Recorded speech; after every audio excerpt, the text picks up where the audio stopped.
My fellow Americans, a year and a half ago, I entered this campaign as an underdog. Tonight, I enter the final days of that long journey, still an underdog. And some of you don't know much more about me than a name and a set of labels. Part of the fault may rest with our own effort. But I think it is also fair to say that the other side has pursued a campaign of distortion and distraction, of fear and of smear. Are you satisfied with what you are hearing this year? Do you think this is the way to pick the President of the United States and the leader of the free world? Presidential campaigns should inform, not misinform. In their TV ads, the Republicans have criticized the pollution of Boston Harbor. We're already cleaning up Boston Harbor. But what they don't tell you is that it was their administration that cut off funds to clean it up, and that Mr. Bush supported the veto of the Clean Water Act, not once, but twice. In their TV ads, the Republicans accuse me of being soft on criminals. That's a lie. My family has been touched by violence. At the age of 77, my father was gagged and beaten and robbed. My brother was killed by a hit-and-run driver. The pain that my family felt was indescribable, and it's not easy for me to talk about it. But I've led the fight against crime and drugs in my own state, and I intend to do so as president, so that other families will not have to live through that kind of pain. It isn't easy for the truth to catch up with the lies and to clear up the fog of deception that has been spread across the campaign, but I'm determined to fight this fight, because the question before us is the strength and the character of our country. I'm not content to see America stand still, because all around us the world is moving, and the years ahead will decide whether we as a people move ahead or fall behind.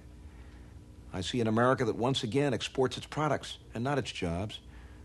Mr. Bush has said our trade relationship with Japan is superb, and it is, for Japan. It's time for a president who will stand up and fight for American jobs and American workers.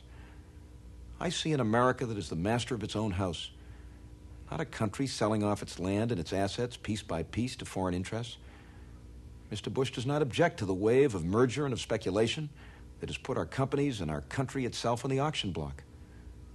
I see an America that is first in education, not one where our students rank 15th among industrial nations in science and math.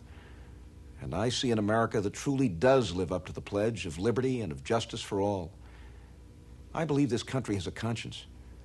I believe it's a national disgrace that 37 million Americans, most of them in working families, have no health insurance, that when they hear a sick child cry in the night, they have to worry as much about the size of the bill as they do about the seriousness of the disease.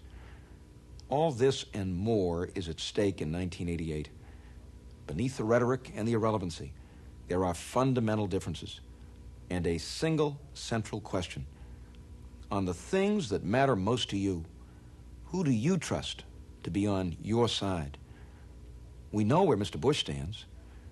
He wants to cut taxes by $30,000 a year for the wealthiest 1% of this nation. He's on their side.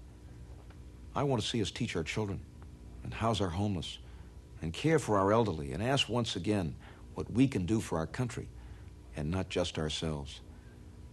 There has been a lot of talk in this campaign about how likable the candidates are, but I don't believe America is ready to settle for indifference and complacency with a shrug and a smile.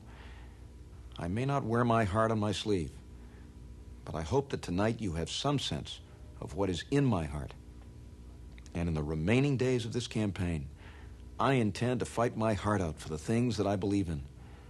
Hear our case and join our cause. Stand with me in the belief that the best America is not behind us. The best America is yet to come.